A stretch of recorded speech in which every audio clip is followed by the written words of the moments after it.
Joseph Ratzinger, La foi chrétienne, hier et aujourd'hui. La Sainte Église catholique.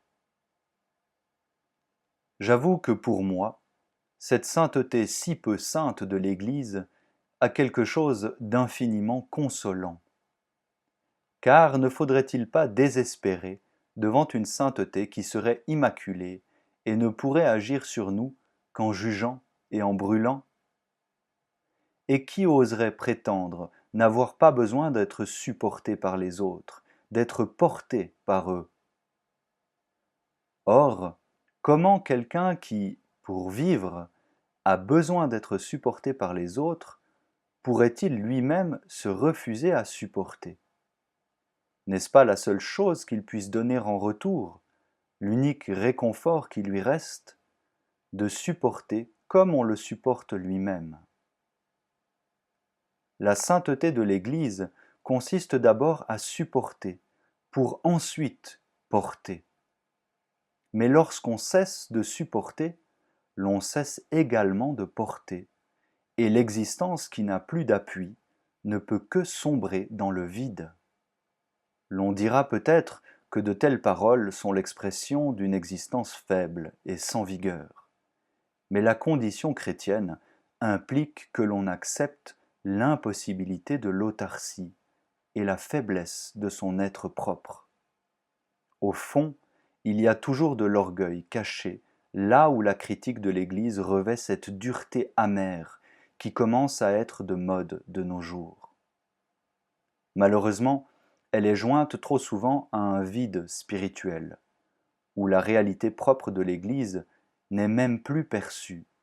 On n'y voit plus qu'un instrument politique, dont l'organisation apparaît pitoyable ou alors brutale, comme si la réalité propre de l'Église ne se situait pas au-delà de l'organisation, dans le réconfort de la parole et des sacrements, qu'elle nous procure au bon et mauvais jour. Les vrais croyants n'attachent pas une trop grande importance à la lutte pour la réorganisation des formes extérieures de l'Église. Ils vivent de ce que l'Église est depuis toujours. Et si l'on veut savoir ce que l'Église est véritablement, c'est auprès d'eux qu'il faut aller. Car l'Église ne se trouve pas d'abord là où l'on organise, réforme, dirige, mais en ceux qui croient simplement et qui en elle accueillent le don de la foi et en vivent. Seul celui qui a expérimenté comment, par-delà le changement de ses serviteurs et de ses formes, l'Église réconforte les hommes, leur donne une patrie et une patrie qui est espérance, chemin vers la vie éternelle, celui-là seul sait ce qu'est l'Église, autrefois et aujourd'hui. Cela ne veut pas dire qu'il faille tout laisser comme par le passé et supporter les choses telles qu'elles se trouvent être. Supporter peut aussi être une attitude extrêmement active, une lutte pour que l'Église devienne toujours davantage celle qui porte et supporte. Car l'Église ne vit qu'en nous-mêmes. Elle vit de la lutte des pécheurs pour arriver à la sainteté. De même d'ailleurs que cette lutte vit du don de Dieu, sans lequel elle ne serait pas possible. Mais une telle lutte ne devient féconde et constructive que si elle est animée par la volonté de supporter, par une charité réelle. Et nous voilà arrivés du même coup au critère qui doit servir continuellement de norme à cette lutte et à cette critique pour une meilleure sainteté. Lutte qui non seulement n'exclut pas, mais exige le support mutuel.